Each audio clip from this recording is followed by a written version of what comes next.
Hi there, I'm Kainoa Harbottle, and we're here in the busy streets of New York City to share with you what I think is my favorite coin trick of all time, or at least right now. It is my go-to effect and has been for many years.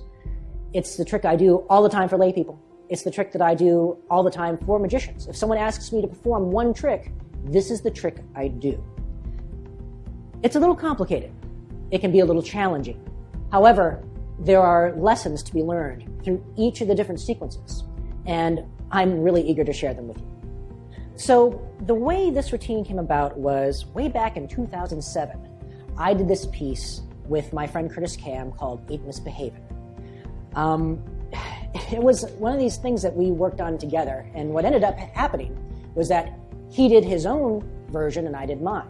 So the manuscript is actually in two parts, where it has his handling and my handling. It was a lot of fun to work on. And what happened was that what we were both inspired by was the idea of the misdirection production. You know, a lot of the times when you'll do a misdirection production with a coin, it'll appear on a table when the audience isn't looking at the table. But what happens when you don't have a table? What happens when you want to raise all of your magic up to your fingertips? So that was our challenge. And we both went about it in very different ways. Now, I dropped the word 8 out of mine because Curtis he eats his coins. I don't eat my coins. But the coins are still misbehaving, at least from the audience's perspective. And it depends on your presentation. They can be misbehaving from your perspective too. But for me, it was this challenge was, how can I take these moments of misdirection productions and turn it into something that can be done stand-up for a larger audience to be able to appreciate. So that's the basis of this whole routine. And I think that's what we've accomplished here. So let's check out what the routine looks like.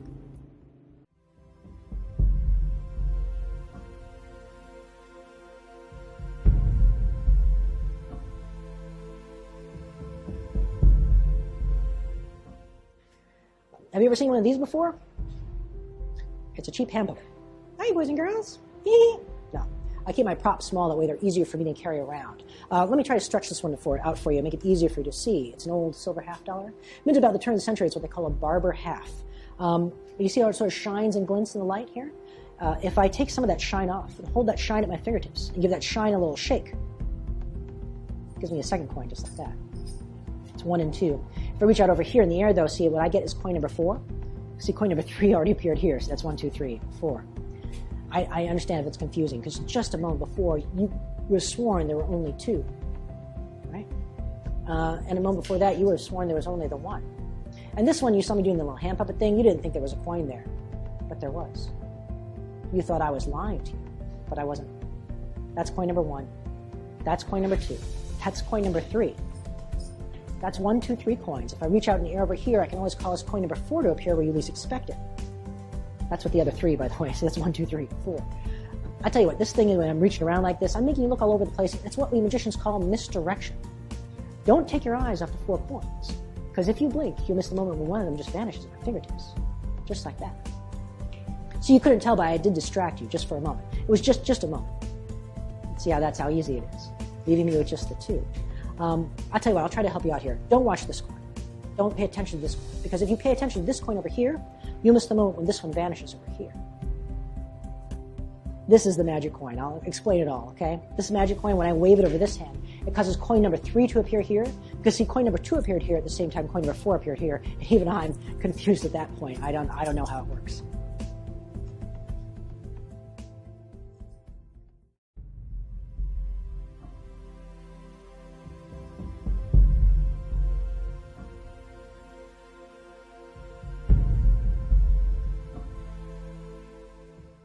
So before we get into the routine itself, let me show you what you need. You need 4 $50. Or what you need are 3 $50 and an expanded shell. All right? The first version of this that I'm going to show you is the version that I do all the time. And yes, it uses the gimmick, it uses the expanded shell. Why?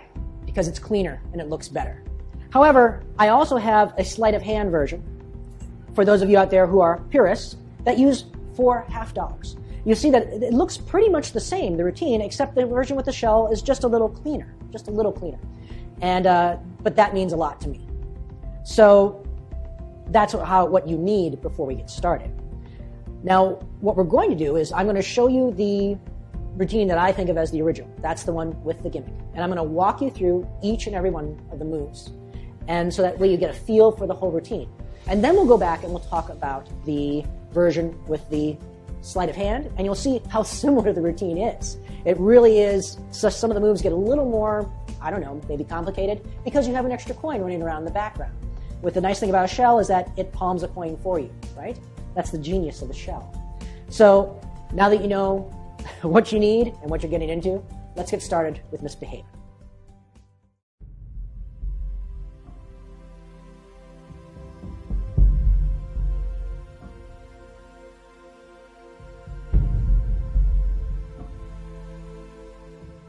So the basic palm that I use all the time is edge grip. Edge grip was created, it's got a long history, but the person who really popularized it was David Roth, David with his hanging coins. The original position for edge grip was right about here, so that you could hold another object and keep it concealed from the audience, but if you turned on edge, the audience could look directly into the hand and end up not seeing the coin, right? So you have to watch your angles a little bit here, but you're in a very good place. Now, the touch that I've been encouraging people to use with edge grip is instead of keeping it so far to the front, and I think this is the position that really frightens people about it, if I bring it back to about the middle, in between, so not all the way to down's palm, but not so far up here that you can't move your middle finger, but in the middle, now my middle finger has motion. And that's the key for this. So now I still get the fact that you can stare into the hand, but I'm able to move that middle finger. Because this is what we're going to need to do. We're going to need to get that coin in and out. So here's the basic move. It's like doing a retention pass, but with just the middle finger. So instead of grabbing two fingers, I'm going to grab the one. The middle finger is going to touch the edge of the coin, and that coin is going to pivot along the thumb and the index finger. Pivot slightly, just like that. But you can see that by the time that middle finger pulls in, that coin is already almost tipped to the side. This is a very important position for this entire routine. Now, if I get the thumb out of the way and continue to pull that middle finger back, look where it ends up. It ends up in perfect position for the thumb to hold on to the coin here. Now the coin is immediately pressed in, and that middle finger can get out from underneath. And now look where I am. I'm right in edge grip.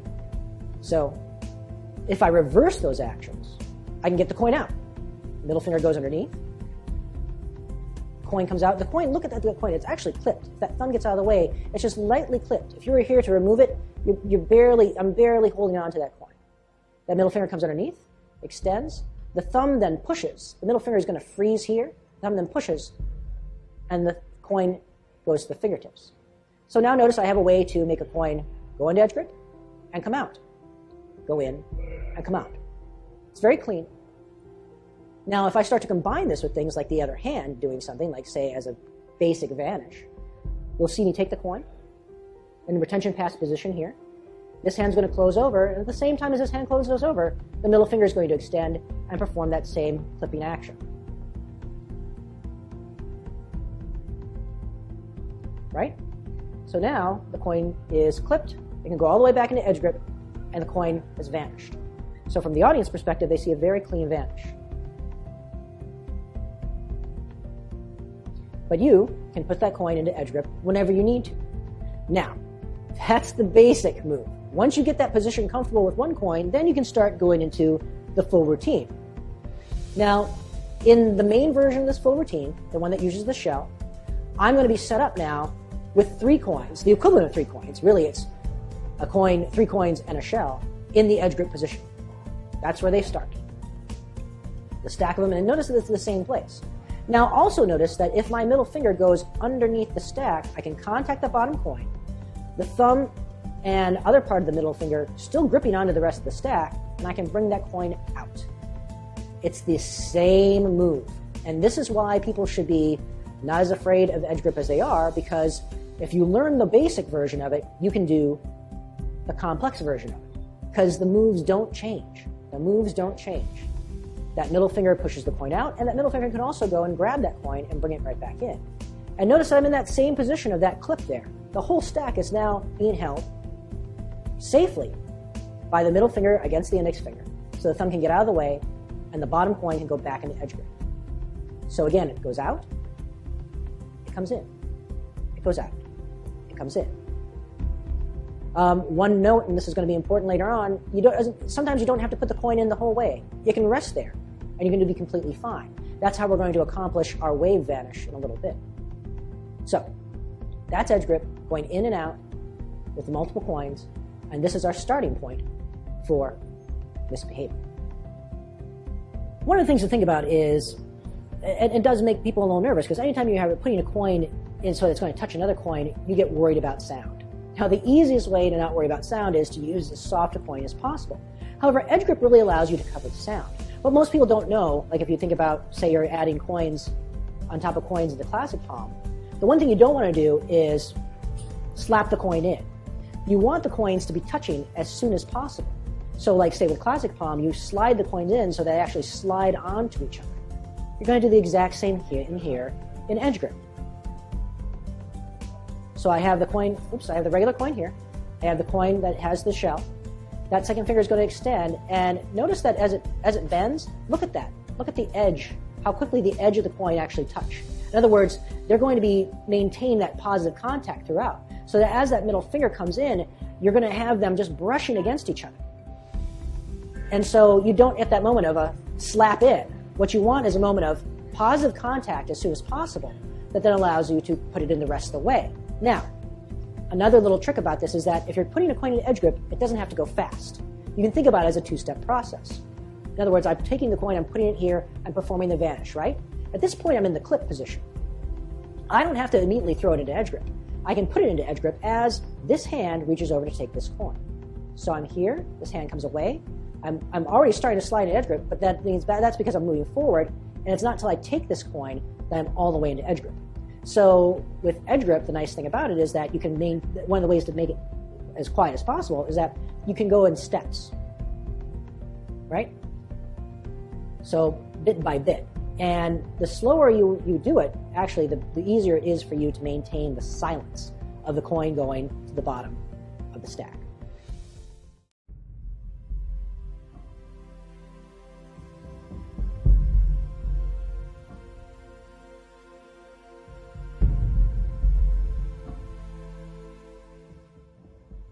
So we're in our starting position. 3 coins, nested coin in the shell on top. And now we're going to do our first production. With my empty hand, I come out and I do that little joke about the hand puppet. Hey, boys and girls, I love magic, right? And now you have this little bit of nothing. You can transfer it to this hand, and look, you can turn to the audience and show them that there's nothing inside. Now, from your angle, you can look right directly in, but from their angle, from the audience's angle, they can't see anything. So they see nothing here. Now it's nothing here. Now you're going to do the basic production. So all this hand does is this middle finger, as usual, is going to go underneath, grab the coin off the bottom of the stack, and bring it to the fingertips. Notice that coin, it looks like it almost floats sometimes because it's just resting on the pad of my finger. If I turn over, it falls. But because I'm level to the audience, which is probably the most important thing to remember with edge grip, as long as the stack is level to the eyes of the audience, you don't have to worry about that coin falling out. So the left hand, or at least the hand that I'm palming in, which if you haven't noticed yet is my left, does that. It just does the basic production. Bam. The other hand, before the coin comes out, what the other hand does is it shows the emptiness here. So I just transfer. I flash here like this, and I close. And as I close, I do the move. So that when I open, the coin looks like it appears. So the coin's in position. I have the nothingness. They see the nothingness. I come back, hand comes over. I perform the move, open the hand, the coin appears. It's a very visual moment. Number 1, that's the first coin to be produced. So just left hand's action all by itself. That middle finger goes and does the 1 coin production. The coin comes out and pushes the coin to the fingertips. Now this looks better if, when you start, this middle finger is slightly curved in. Because when it comes out, the coin comes out, you're going to want to keep that finger curved slightly. In other words, the picture looks better. Let me show you. So if I come out like this, and then do that, right? Now all of a sudden there are two fingers on that 1 coin, right? That doesn't look as good as if I'm showing you just this thumb and index finger touching, bring the hand in, do the secret move, see? And now that middle finger stays behind. So it's just that index finger and thumb that's holding on to that coin.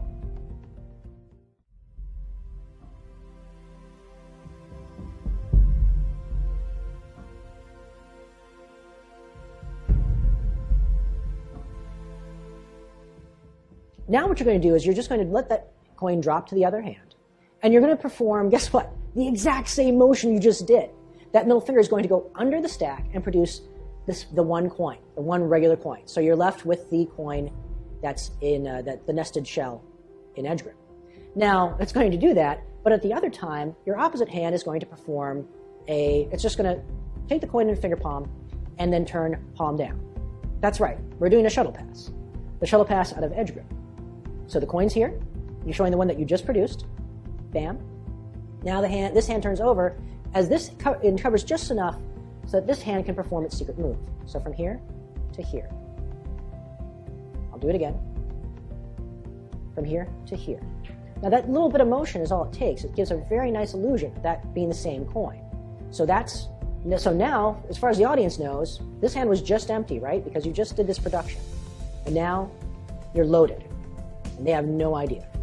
So again, it's the same motion. It's this economy of motion that makes edge grip so easy once you learn the basics of it. Same move, finger just goes like that, right? And if you're feeling a little nervous, you can cover this hand a little more, but you'll find that you can create a very decent illusion of that coin with a slight distance between the hands. So they think this is the first coin. It really is the second coin. You're one ahead. So that is the shuttle pass out of edge grip.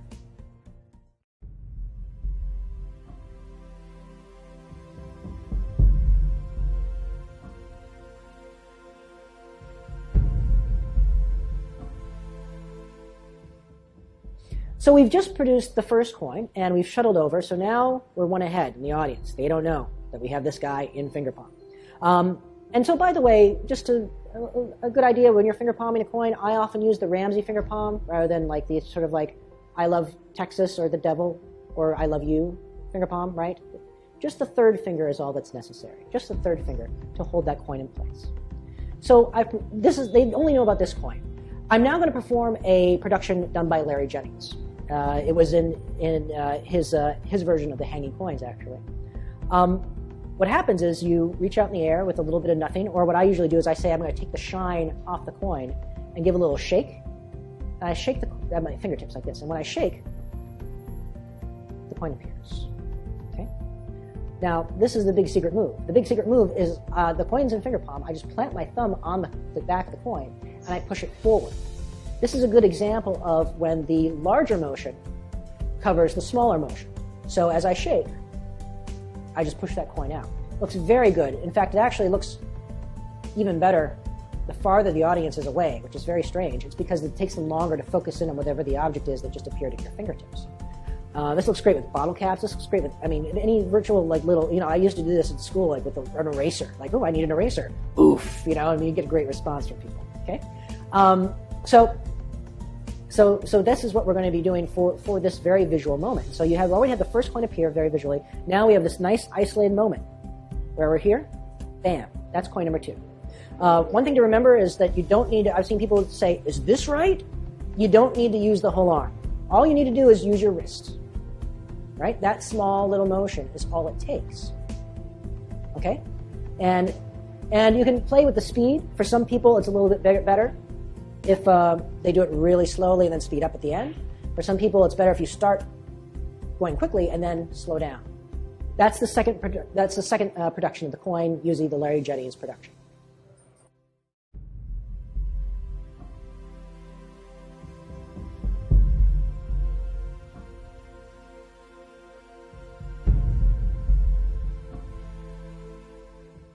So you've just produced the second coin. The audience is aware of only 2. You're still holding out one coin in the hand, and that's the coin that has the shell. The hand that doesn't have the shell just lets its coin drop into a finger palm, open finger palm display. So the audience can see the coin. The other coin is released, dropped right on top. So, and isn't that nice? Because you have 2 real coins, right? You might as well allow them to make noise. And that's what makes it fun to use, right? Now, you're going to perform a utility pass, and it's really more of a friction pass than a utility pass, but you don't need to get all crazy on it.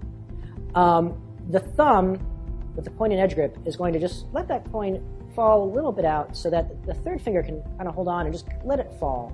Just really gentle, sort of like, oh, happy coin and shell, right? Now with these two, all that happens is that I'm going to turn this hand down a little bit as this hand is coming down with its coin. And the coin that's free floating, because it's not touching my skin, is just released, right? So it just goes from hand to hand. Now, that's all it is. So they see two here. They see two here. Again, we're one ahead now in the hand that was just produced the one coin, and now, as far as the audience is concerned, there's no way you have another coin here, right? Because the utility pass is, as always, probably one of the most dangerous moves in coin magic, because it really is a convincer. So now we're here. We have two here. We're one ahead of them. This is concealed in the hand. They don't know about that yet, thanks to finger palm, right? These two are ready to go, and we're going to go into our next move, where we're going to have to do one slight little readjustment before we can do it. And so that's the utility pass.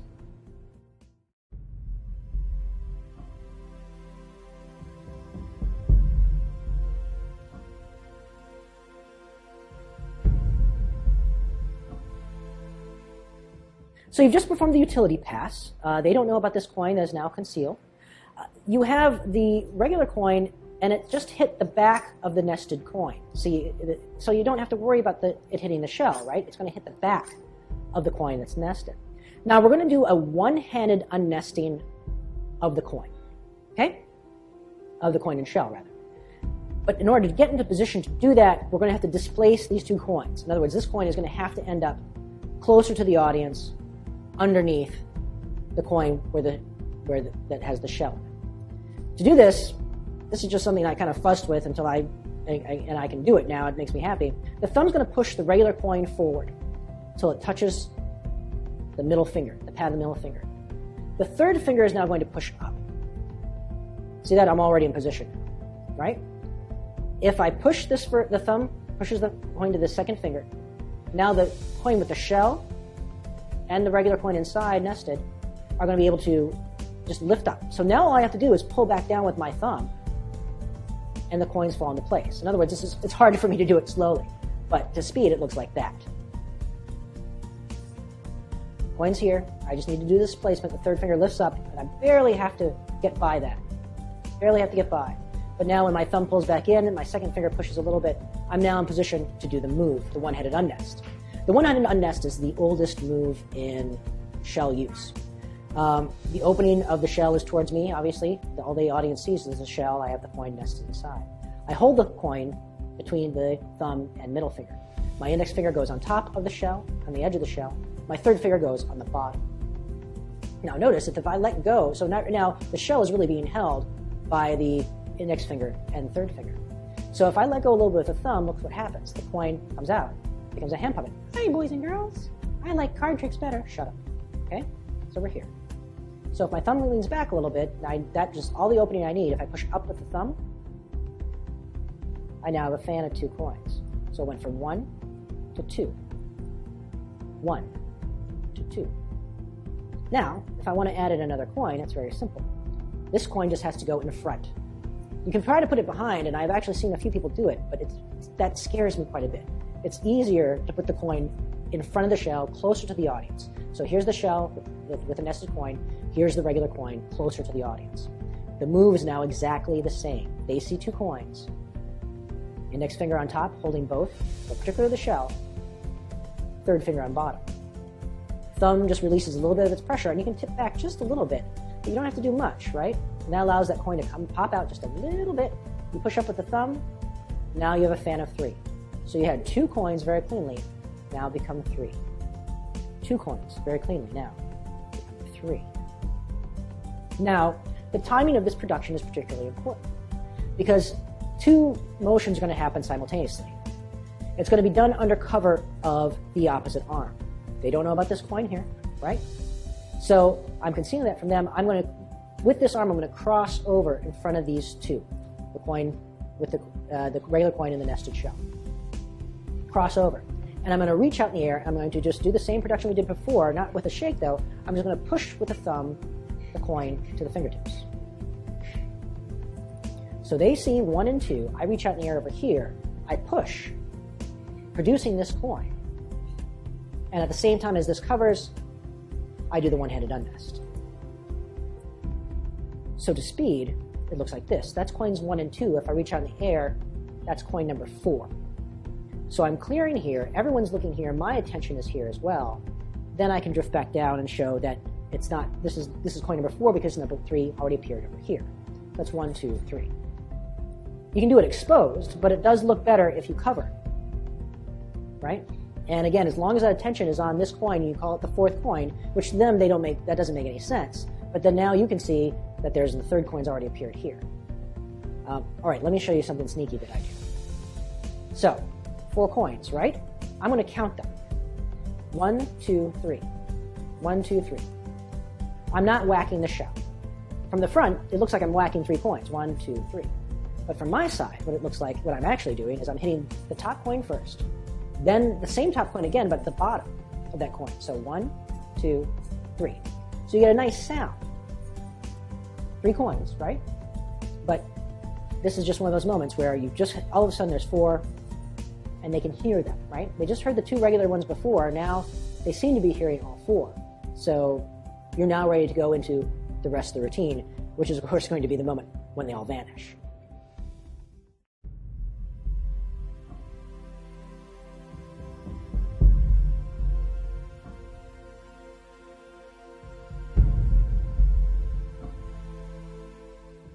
All of a sudden, you went from having 2 coins to 4.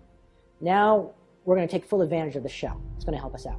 2 actions are going to happen simultaneously with this moment, which is the pop vanish, or what I refer to as the pop vanish. And it's really a moment that came from Jeff Lotta's trick with 3 coins. I just was so creative, I added a 4th. But it really works nicely. So this hand is going to take this coin into position for French drop.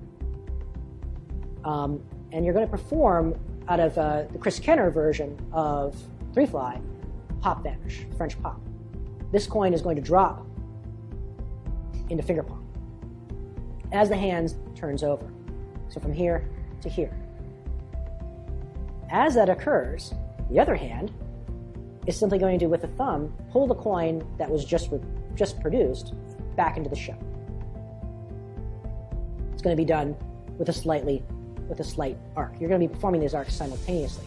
The theory behind this, according to Jeff, was the idea that your eyeballs can go right to left and left to right, but if you have 2 objects that go out like this, your eyeballs can't, go opposite. Or I mean, some people's can, right? But we don't really want to talk to them, do we? Right? If your eyeballs can't do that, so therefore you're going to end up having to follow something, and it gets really confusing. So I usually click them together like this, and then I perform the move simultaneously. So French pop, nest, done to speed. Boom. Okay? I then immediately take these 2 coins and transfer them to the opposite hand. So now the hand is now completely clean. This is really the first time, besides the utility pass, they're getting to look inside the hand. But it seems like this hand is empty because you can do a little fussy wiggle if you want, but you're actually taking the object. So these are becoming like the wand, right? You have the coin in your finger palm, and now this hand looks empty. It's very, very clean and very deceptive moment, and of course a very visual moment for the audience. So that's the pop vanish. Now we're going to do the next coin.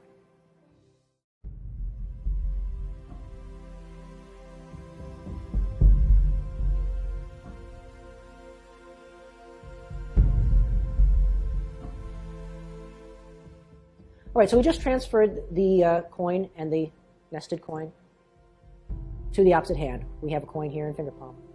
I show this hand empty, and I'm going to close this hand up. And what's going to happen at the same time is these 2 coins are going to go right back into this hand's edge grip in the exact same position they were in. This coin, the coin that has the coin with the shell in it, is going to go right on top and be on top again. So you're just going to close the fan up and transfer and stick them. You literally just turn the edge of them towards the audience and place them into edge grip. So from here to here. As soon as those coins are back into your edge grip, the same thumb that just delivered them is going to move down and push the coin in finger palm up to the fingertips. The idea is sort of like they see 2 coins here, now they see the 1 here. So the only other place this coin can be, the missing coin, right, is in this hand. So that's 2 here, push it up to 1. Now the nice thing is, since you're using edge grip, you can show them what looks like 1 coin, right? They can stare directly into the hand, but it looks very free, very open. And with this hand closed, I mean, that's the only place the coin can be. So when I wave, now this one vanishes. So I'll do it again. I'll show you. The 2 coins are held in the fan. They tilt towards the edge towards the audience. So they can be placed right into edge grip. The thumb then can immediately push up the coin to the fingertips, keeping this hand closed and affecting the vanish. So that's the 2-for-1 change-up.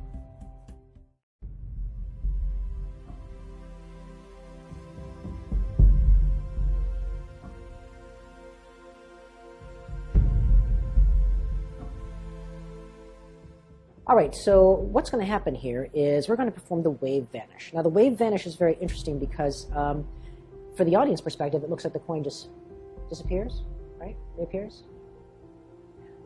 It's a fun vanish to do. Let me show you the technique. What's going to happen is, again, notice the position of the coin. The coin is being held between the index finger and thumb. The middle finger is slightly behind. And this is the position that we want to come back to. This hand is going to brush up. It's going to brush up. When my third finger touches the knuckle of this third finger, so this third finger that's waving, the waving hand is going to brush the knuckle of the third finger that's holding the coin. That's when I do this secret move. I'm going to take the coin, and it's not going to go into edge grip. It's just going to get clipped right there. So that middle finger is going to come out again, and just clip the coin. You're basically doing a retention pass into space.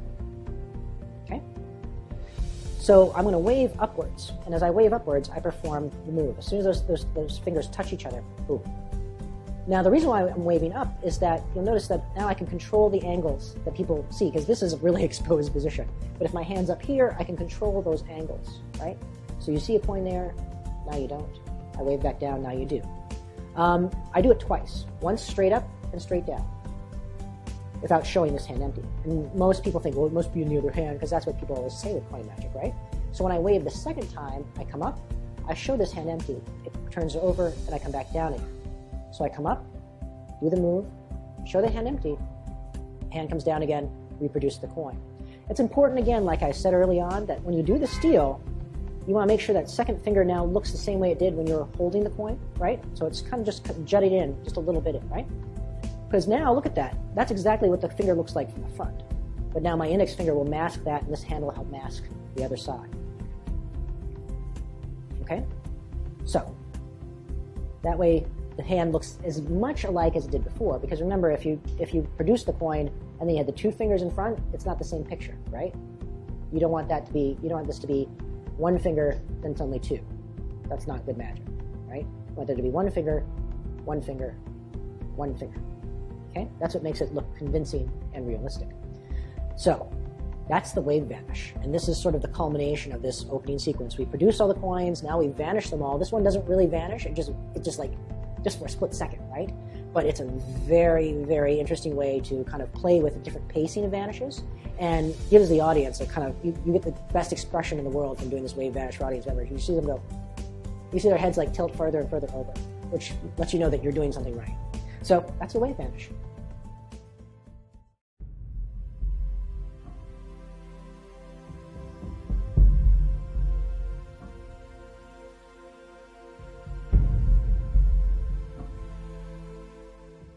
So you've just performed the wave sequence. Now we're going to reproduce all the coins.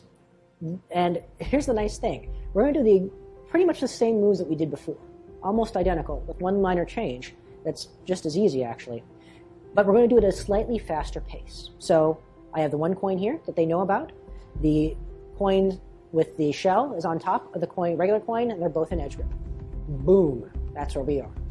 The coin that's visible drops to my fingertips, to the finger palm of the other hand, and guess what? Shuttle pass from edge grip. So the coin is going to drop, just like we did in the beginning. Middle finger is going to go underneath, hand turns over.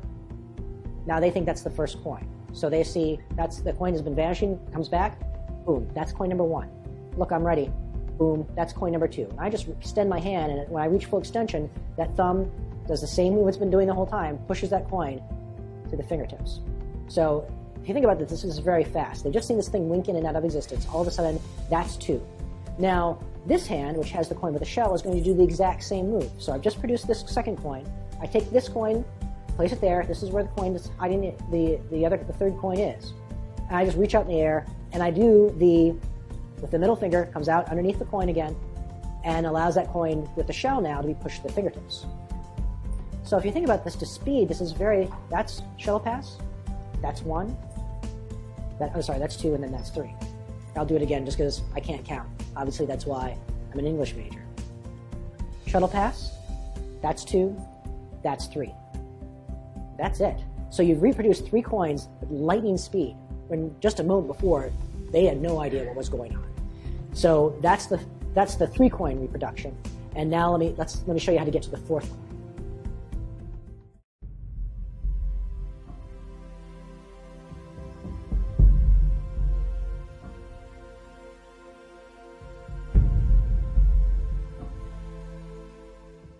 So you've just done a lightning reproduction of 3 of the coins.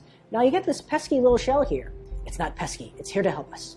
Now we're going to do the easiest unnest from a shell you'll ever learn. These 2 coins drop into the hand, palm up display. Now what you're going to do is just let the coin with the shell, and now the shell, notice, is facing the audience, right? That coin just falls into finger palm. So we're not going to show them like this, right? We're not going to turn the hand down, otherwise they'd be able to see the rim of the shell. So that just falls down. And I finger palm, with my 3rd finger, the edge of the coin, which is also, of course, the shell. So from here to here. Now, as soon as I have that secured in finger palm, I turn the hand palm down. The audience never really sees the coin. It drops about here. See, you can't see it from the front, but obviously from my point of view, I can see it. They see it for a split second in the fingertips. I immediately take it into finger palm. I turn the whole thing over. I retain the shell in finger palm. 3 real coins are here. And again, you get nice 3 real coins. They're nice and solid. You can just jingle them a little bit. That proves it to the audience. Now, to get this 4th coin, it's in position to be reproduced. So, or at least the shell is. I have the 3 that I just dropped. I pick up the 3 in a fan. And I do the whole bit where I'm going to misdirect the audience. I'm going to make them look over here. Right? I'm going to do a gesture to what is my right. As I do that, here's the sneaky move. Your middle finger, I keep holding on to the shell with the 3rd finger, because after all, it's a shell. And that, makes everybody angry. So if I push forward with that, keeping a hold on that coin with my 3rd finger, and then just bring my middle finger in, into sort of an inappropriate but not position, right? I can then push in with the middle finger, letting the 3rd finger guide it to the bottom of the fan.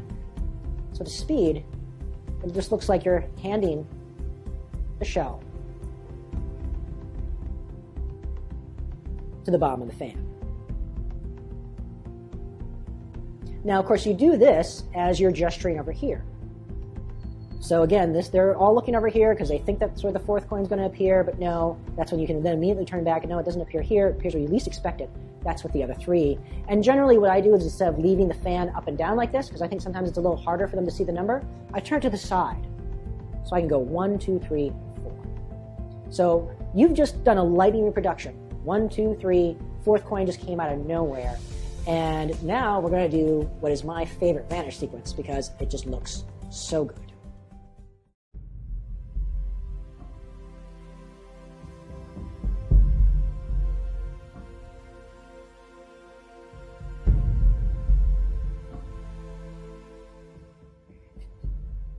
So now we're going to do a very quick vanishing sequence again. So you've produced the coins, they've all disappeared, they've all come back. We're going to do another vanish sequence, but it's very different from the others. So you talk about how, well, I just did all this general kind of gesture of misdirecting away. Don't take your eyes off the 4 coins, because if you blink, you'll miss one of them just vanish at my fingertips, just like that. So the position that you're in is the position you start from, right? We just reproduced the shell at the bottom of the fan. I turn the fan over. And don't turn the fan over. I'm looking at the fan. And what's going to happen is the shell is just going to nest in the coin that's closest to it. And then I'm going to reverse the position of the coins in the fan. So it nests And the top coin now becomes the middle coin. And now that second one just goes on the bottom.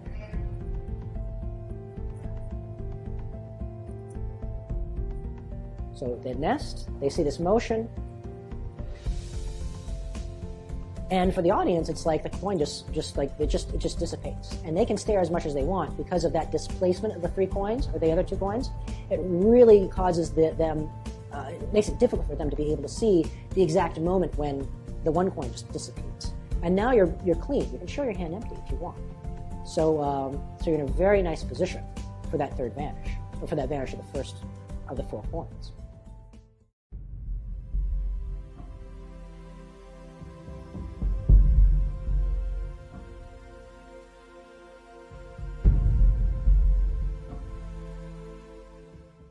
So you just performed this re-nesting vanish, right? And now, so it's important to remember that the coin with the shell is closest to you, okay? The other 2 coins are closer to the audience. You're going to perform the easiest vanish of the entire time, which looks like this. It's magic, right? From your side, I think of this as the Mickey Mouse move. The thumb just pulls down, which happens to be the shell, that coin behind the other 2 coins. Now to cover this, I just raise my other hand and say, I'm going to distract you just for a second. So all I do is I bring that hand right in front, and at the same time I lower the top coin from the fan. So from the audience perspective, they see nothing happen. From your perspective, you see you do this little Mickey Mouse impersonation, right? Depending on the size of your coins and the size of your fingers, you might have to cheat. Watch your angle a little bit, because sometimes when you pull the coin behind, it might sneak out the bottom.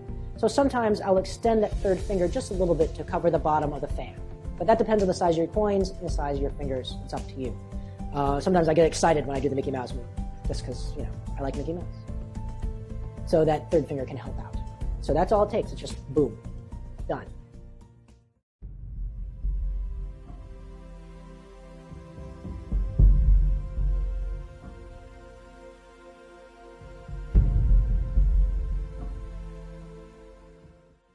So we've just vanished the coin. From my perspective, we just vanished the third coin, and I'm looking at this Mickey Mouse position, right? Now I want to transfer the fan of coins from one hand to the other. In order to do that, I'm going to cheat a little bit. My thumb is going to push on the shelled coin, nested coin, which is behind the fan of 2, across like this. Of course, this hand will cover that moment, so that as soon as that coin transfers over, my other thumb can take it. So now I can show what looks just like a simple fan of 2 going from hand to hand, right? So now once I'm in this position, I'm going to take advantage of my edge grip again, because now this hand is seen empty. This hand was just seen empty too. So you're down to 2 coins. This middle finger is going to push down on the coin that's at the bottom of the fan. Okay? And it's going to make that coin start to turn over like this. Now why are we making it turn over? See how notice it's riding along those 2 coins there? The reason we're making it turn over is that we're going to feed it directly into this hand's edge grip. All right? So I can come up, show a fan of 2, and now take the 2. I'll do it again from this side here. So they see this one here. I start to push down with that middle finger. It starts to cause that coin to tilt just a little bit. I don't need a lot of tilt, because my thumb can come up and help, and I can just feed that bottom coin of the fan directly into edge grip. Now this is important because of how you want to get cleaned up here. The coin with the shell is the one touching the thumb, right? That's how it got there. It went from here to there. It's here. This is the coin I'm going to push over and take at the fingertips. You'll see why that's important in a second. So as the hands separate, the coin that was concealed now comes to the opposite hand's fingertips. So I have the coin in edge grip. That's the nested shell. That's the regular coin. So to speed, again, it's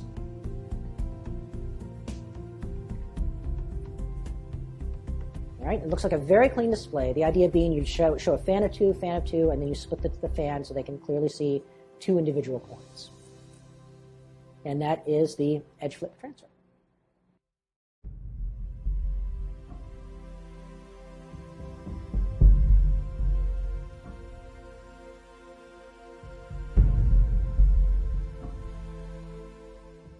So you've just produced the edge flip transfer. You have 1 coin now in edge grip. The coin that has the nested shell is held at the fingertips, the same coin, or the same hand rather, where you're palming the coin. The opposite hand is displaying a coin. You're going to now do a classic edge grip retention pass. So in other words, I do the same move I've been doing the whole time with the coin that's the nested shell. That middle finger is going to come out and catch the bottom of that coin so I can lever that coin all the way back into edge grip. Take it back out again. Notice the same motion gets you there. Middle finger comes out, tilts that coin back, coin goes underneath the regular coin in edge grip. Notice that this is actually in some ways an easier position to edge grip the coins because now the bottommost coin is the expanded shell, which means it's larger than the rest of the coins, which means it actually can act as a shelf for the rest of them. Just something to think about. So I tilt that coin in. Now, I do this move as I pretend to place the coin into these three fingers. So I'm going to hold the coin that is not the shell coin, rather. So this is the regular coin at the very fingertip between the thumb and index finger. And I'm going to perform a retention pass. Done. So from your perspective, you see the coin here. As soon as these fingers come up and cover the motion, that middle finger can perform the standard steal. The coin goes into edge grip. As the hands close, you reach up and take the coin that was at the fingertips. Now the line here is very important. What I say is whatever you do, I always say, I'm going to try to help you out. Whatever you do, don't watch this coin. They're all going to watch this coin. It's the funniest thing. And you say, don't watch this coin. Because if you watch this coin over here, you're going to miss when this one vanishes over here. So the timing is, this is here. You do the vanish and say, don't watch this coin. Because if you watch this coin over here, you're going to miss the moment when this one vanishes over here. So for them, they really are watching this because you haven't brought their attention back to the other coin yet. So the coin goes into, you perform the retention pass, you take the coin, I usually point to it with the index finger, and then by that time I open up the hand and reveal the vanish. So, if you've made it this far, guess what? You don't have to vanish this last coin. We're going to go right into our big ending because if you've gotten to this point in the routine, you're ready to do the real moneymaker reproduction, which is going to happen all pretty much in one step.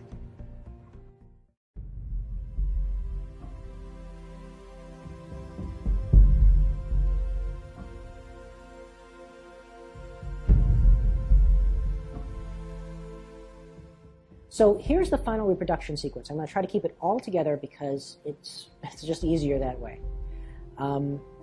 If you remember, we actually have the coin with the nested shell on the bottom of the stack, the regular coin on top, and now we have the one coin at the fingertips. So they can look into the hand, they're very clean, you just vanish the coin from this hand. Now we're going to get to the big ending. The big ending is that this is the magical coin. If I'm going to hold out my hand and drop this coin into my open finger palm again. I'm going to do a shuttle pass, but a slightly different one. All right? What's going to happen is that I'm going to access the coin on top of the stack. How am I going to do that? I'm going to do exactly what I did earlier. I'm going to let go with my thumb and then just very gently release with my middle finger so the coin, all the coins slide down to the finger palm. Okay? So from here to there. Again, this is easier with soft coins, but you can do this with regular coins as well. It's not that bad. What you're going to do is you're going to do another shuttle pass, but it's going to be slightly different. You're going to push this coin off in the finger palm, off of the finger palm position as you turn this hand over. So they see this, coin drops. I'm already dropping the stack. I show this coin, it's the magic coin. I turn hand down. This thumb just pushes that coin off the stack. Now, the coin is, now the one thing you have to be careful about is that the coin with the shell is nested here. You don't want that coin to fall out early. That would be bad magic, right? So what I do is I just tighten up a little bit with my third finger in the finger palm.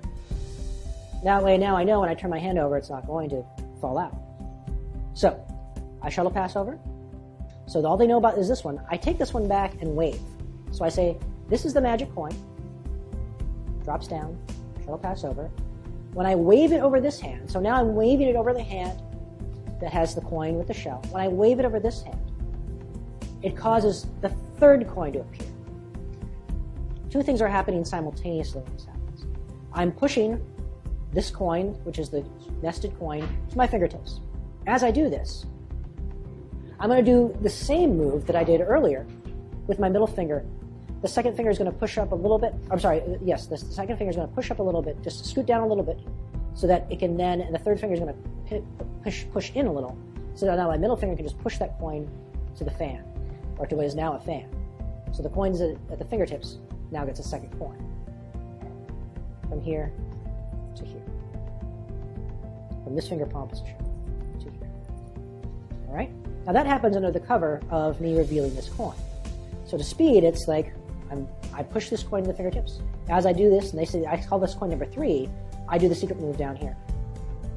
So if you want to make this a little quiet, what you can do is instead of doing it straight on, you're going to maybe get a little more noise.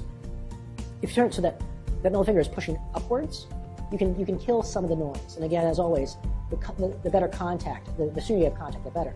So instead of holding the hands like this and doing the move, hold the hands with the rotation, palm up, a little more upwards. Okay, that will help you cover some of the noise. So remember now, this is all happening here. So shuttle pass, wave, wave, wave. This hand comes up, produces coin. This hand does that move, putting the coin to the fingertips. I say this is coin number 3. And that's when the audience pauses. And they usually, by this time, you've conditioned them to look, but we're going to emphasize it. You say, that's because coin number 2 appeared here, and you reveal that there's 2 coins here now. And as this hand drops down, the index finger and third finger are going to go on top on either side, and you're going to do the one-handed unnest again. So it's a bunch of moves happening at once, but it's a lot of fun, and once you get the rhythm. So it's shuttle pass to here, wave, wave, wave. Produce what you call the third coin as you're doing the second coin to the fan to bring it up. And then as this hand comes up, they look here, you do the unnest, and you bring them both to the level. So all of a sudden, there was 1, and now there's 4. One little touch, I do my best to convince people that these are all real coins. I'll take the coin that's the shell at the bottom of this fan, right here, right? And I'll place it to the back of this coin here, in the opposite hand. And then I'll let go of the shell so I can now grab the coin at the bottom of the fan. What this allows me to do is to pull away and rub. And that's a really great convincer for magicians that these are real coins. I will also drop the hands like this and shake, but I'll make sure I shake the hand that has the 2 real coins a little harder. That way, you get this motion, but you don't get the tinny noise because most of it's covered by the actual clinking of the coins. So you're here. I just transfer that back here, take this coin, and grab the one from the bottom. You're just trying to get that shell into the back so that you can do a little wiggle, do a little bounce. You drop them all on top there, get a nice clink from the coins. So that is the shell version, the gimmicked version of Misbehavin.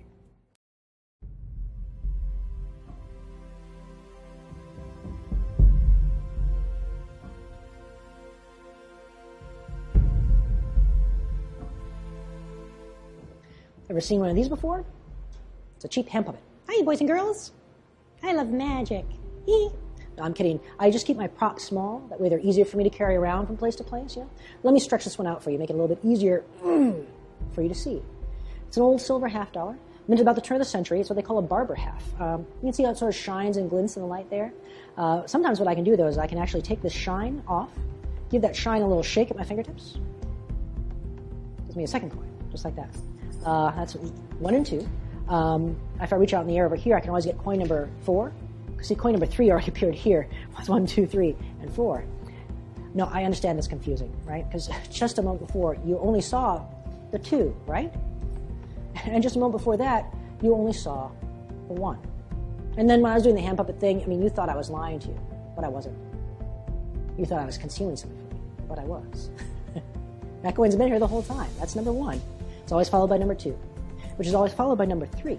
If that's 1, 2, and 3, all I have to do to get the 4th one is reach out in the air, and it always appears where you least expect it. It's with the other 3. It's 1, 2, 3, 4. Now, I understand. This is hard to follow sometimes, so I'm going to try to distract you, but just a little bit, maybe in a hypnotic way, just by spinning the coins. Don't take your eyes off the coins, because if you do, you miss the moment when one of them vanish at your fingertips. Just like that. I understand. I did distract you, but it only took a moment of distraction. It always does. That gives me these 2 here. If I want to, well, I'm going to try to help you out. Don't follow this coin. Don't watch this coin. Because if you watch this coin over here, you miss the moment when this one vanishes. Here. That leaves me with the last coin, which is the magic coin, by the way. If I wave it over this hand, it causes coin number 3 to appear here. Because see, coin number 2 appeared here at the same time coin number 4 appeared here. And even I'm confused at that point.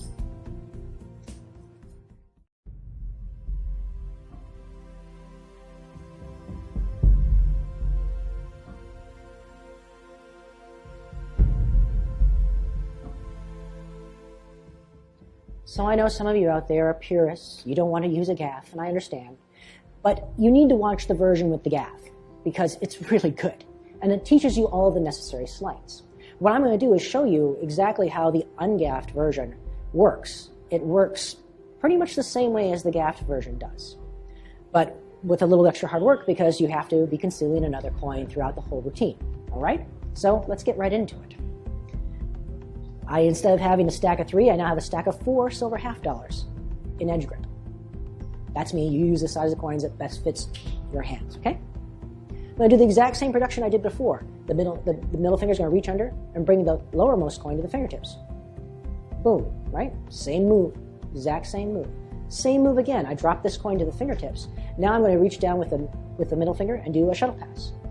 So shuttle pass from edge grip. So now I have a coin concealed here in the finger palm. I have a coin on display here at the fingertips, and I have 2 coins in edge grip now.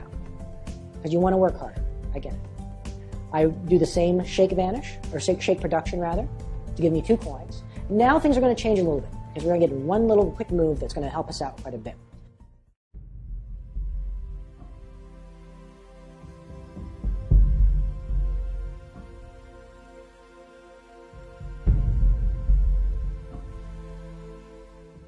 I drop the 2 coins onto each other in this hand. As this hand with the coins in edge grip turns down, I just let the 2 coins flop using the same move I've been doing down into finger palm. So I release contact with the thumb. The third finger slowly lets go as the third finger guides the coins down into finger palm. Now you don't have to worry about noise here because you can bounce these coins. It covers you. Now you're going to do what I call the finger palm pickup. Both hands are going to do the exact same thing. Both hands are going to touch. The thumbs are going to contact the coins that are closest to them and push them to the fingertips. This is going to happen as this hand comes over. See, by the time my hand gets over, my thumb is already contacting the 2 coins. This thumb comes inside, and I just separate the hands. All right? Both hands doing the same thing. Separate the hands. So now you see I have a coin concealed in either finger palm and a coin at either fingertips. This is pretty much where you'd be, except for the fact that you have a shell helping you out in the other routine. These 2 become a fan. I'm going to add this bottom coin to the bottom of that fan as I reproduce over here, right? Using the exact same technique with the middle finger and third finger pushing that coin, which is now a coin instead of being a shell, to the bottom of the fan. And this is all, of course, this is the misdirection production. This is 1 and 2. If I reach out in the air over there, that's number 4 because number 3 is already here. That's 1, 2, 3, 4, right? Exact same sequence. So that's the production. That's the initial production. Let me show you the vanish sequence because you'll see the vanish sequence is very similar. You're going to do the pop vanish now, but because you don't have a shell, you're just going to do the Mickey Mouse vanish.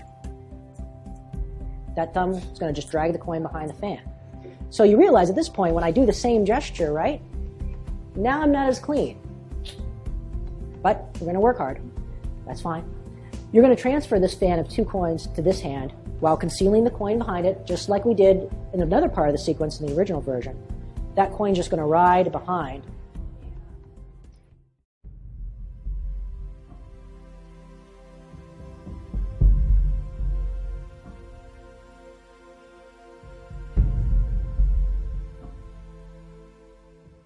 So now you have a really busy hand. You have a coin in finger palm concealed.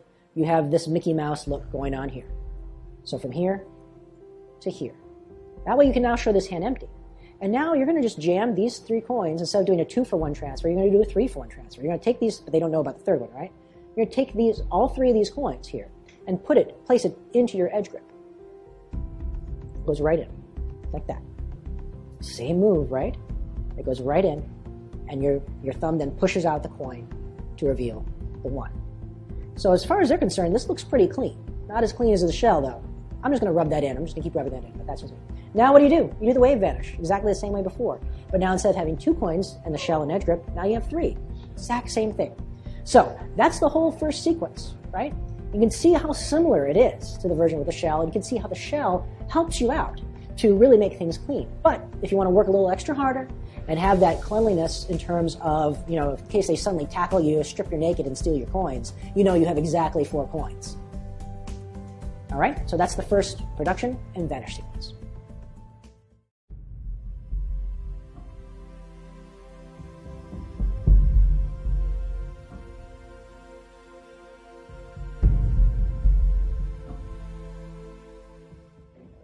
So we just did the wave version, right? We have 3 coins in edge grip. Things are going to be pretty much the same now, right? This coin drops to the fingertips. You can show it in finger palm. And I just do the exact same move. I'm going to do a fingertip, what really amounts to a shuttle pass out of edge grip, right? So that third finger is going to come underneath, produce the bottom coin of the stack of 3 as this hand turns over. So it looks like that, right? That's number 1, they think. Now you're loaded in both hands, ready to go. Just simply produce that coin that you just shuttle passed concealed, right? So that's 2. Now, here you're going to reach out and you're going to do an edge grip production. Barehanded, no cover. That middle finger is going to underneath and just bring that coin to the fingertips. So this is fun, right? So that's 1, that's 2, that's 3, all right? Still have the other coin in edge grip. I drop the 3 coins and let them bounce in the hand. As I do that, I let the coin, I just tip it over with my thumb, let it fall in the finger palm, right? Now notice I'm in this position to do the exact same reproduction as the misdirection reproduction I did before. I pick up the fan of 3 with this hand, I reach out in the air over here, everyone looks to this side, same move, except this time instead of feeding a shell to the bottom of the fan, I feed a regular coin to the bottom of the fan. Boom. Done. So, this is the reproduction sequence, the end of the second reproduction sequence. Now, here's where we lose the most clean vanish that we have with the shell. So we're going to do something else, something that you sleight of hand geeks will really enjoy. All I'm going to do is twist. That coin's going to anticipate at my fingertips, just like that. All right? Here's the move. You're going to twist the entire fan of 4 coins. When the edge of the fan hits them, and the hand that you're not going to palm with is palm up, this hand, which is now palm down, obviously, that middle finger is going to contact the coin closest to them. You're going to twist over again. As you twist over, as soon as you meet the point where this edge, the top edge of the fan, now faces them, you're just going to do the steal of the bottom coin from the fan. You have this other hand to help you steady you, but this middle finger is now going to just let that coin slip in, right?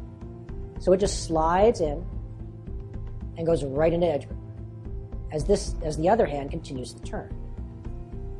So you get ready, you point this in their face, you let that middle finger steal that coin into edge grip as the other hand continues the rotation. Now the problem is you can't rotate this hand forward too much now, because then you'll start to flash from the top. So you just have to be careful as you go. This is a fun one to practice in the mirror, because it'll even fool you. It'll even fool you.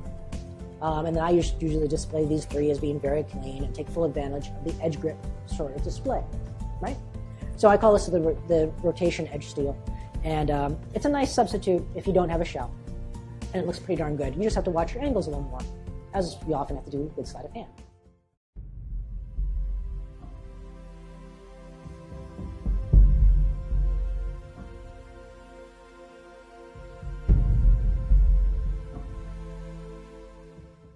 Now, all you're going to do is the Mickey Mouse move, because we have vanish of a fan of 3, so haha, right? We do this at the misdirection moment when I say, I just have to misdirect you for a moment. I just have to distract you for just a moment, right? So now I'm in a very interesting position, right? Coin in edge grip, coin concealed behind the fan. You're going to do the same transfer the fan over, continue to conceal this coin. Now for the really fun move. Because we've got to clean up this ugliness over here, and we have a coin in edge grip, right? So you're going to do pretty much the identical thing. You're going to do the edge flip as a transfer, but now you got to put it on top of the coin that's already in edge grip. So the bottom coin is going to you're going to pull down with that middle finger again, cause that coin to flip down just a little bit, just so it's almost in edge grip position, right? As it flips down, you're going to feed it right on top of the coin in edge grip. So it's going to go right there like that. And then you can split the 2. So you're revealing the concealed coin, but they don't know it's concealed, right? Because they don't know it's there. So this goes right in, and then you can split. Now, do you need to be worried about noise at this moment? No, because look at this. So I have a fan of 2 coins. I take them apart. They're going to have an ambient noise. There's going to be they're going to cause a bit of noise. So if you make any noise off of this moment of transfer in, don't worry about it. Okay? Don't worry about it. You can still be able to see. You know, I mean, they can go right in. It's all right if you make a little clinky noise. I wouldn't worry about it. Now you just finish up the way you did before for the vanish sequence. You're going to just do a retention pass into edge grip, except now you have 2 coins there rather than 1, and wave. Or that's not the wave. That's when you do this. You point to this coin over here. Don't follow this coin, because if you do, you miss the one. This one disappears. Right? So virtually identical except for that one little transfer. So that's the vanish, and that's the vanish sequence. So we're going to do one more reproduction sequence, right? We're not going to vanish this coin because we don't have to. I'm going to drop the coin down to my fingertips. The whole stack of 3 is going to rotate down. I'm going to do the same thing I've been doing. I'm going to let go with the thumb. The middle finger is going to let that stack of 3 fall into finger palm, right? Now I can show this one. I can do the same move with the shuttle pass, where the thumb pushes up, the top coin off the stack, the third finger keeping the stack in position. So I turn down, push up at the same time, create the illusion of the coin, right? I'm here. I take this coin back, wave, just like before, but now instead of having the coin with the shell on it, I have 2 coins. So now when I wave, I have to just push off the 1 again. So again, that third finger is going to help me out to keep the coin in place that's there. And then with my thumb, the coin just pushes to the fingertips. So I wave, I say, so that's coin number 3, right? Because down here, you're doing the same secret move as before. You're just adding that coin to the bottom of the fan. And you say, that's the magic coin. When I wave like this, it causes coin number 3 to appear. So I did the secret move down here. Because coin number 3 appeared here, at the same time, coin number 4 appeared over here. Now, you're showing coin number 3 over here. You do the same secret move, but now you do it with the other hand, right? Your middle finger pushes that coin to the bottom of the fan. So you can see how effective this is. With the addition of sleight of hand and by taking out the gaff, you're doing virtually the same moves. But it's just not going to be as clean. It's not going to have as many punctuated moments of cleanliness that what I feel makes the routine worthwhile. Honestly, I came up with the gaff version first. I came up with this version because I knew there would be people out there saying, well, you should do it, you just clean, you just pour it in the yeah. Well, that's fine. Some people are looking for, they're concerned about the quality in terms of being as clean as possible, right? In terms of how they feel. I'm more concerned about things being as clean as possible in terms of how they look for the audience. So make your choice. I can go either way. It's your life, right? It's your life. Yeah. So that's the ungaffed version of Misbehavin.